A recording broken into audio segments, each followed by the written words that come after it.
हस्तिनापुर के राजा थे पांडु, जो जानते हो ना, पीले रंग था पूरा उनका, है ना। और एक था दृष्टराज, जो जन्म से ही अंधा था।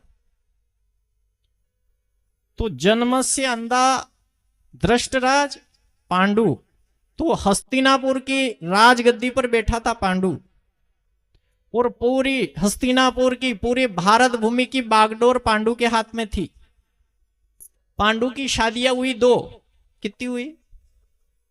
अपने यहां कोई ने तो नहीं करी 2 शादी? 2 शादी वाला तो कोई नहीं बैठा है नहीं। वड़ा को जीवन वैकुंठ है, या जरूर है वड़ा की आत्मा जान ही रही है। कितनी शादी करी?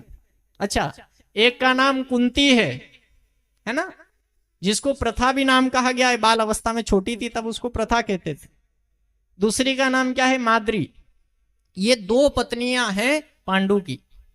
अच्छा, शादी हुई, साल 2 साल 4 साल बीत गए, पर पांडु अपने हस्तिनापुर का राज्य संभालने में, कि कहीं कोई चूक ना हो जाए, कोई दुखी ना हो जाए मेरे राज्य में, बहुत ध्यान लगाकर पूरे राज्य का पालन पोषण करने वाला राजा, धर्मज्ञ राजा पांडु।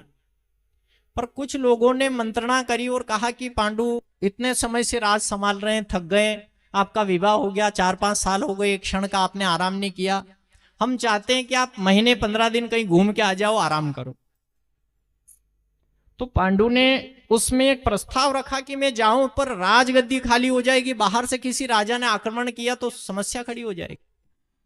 पहले तो लड़ाई आई थी, जो अपने बाहुबल से जीत लेता था राज्य उसी का हो जाता।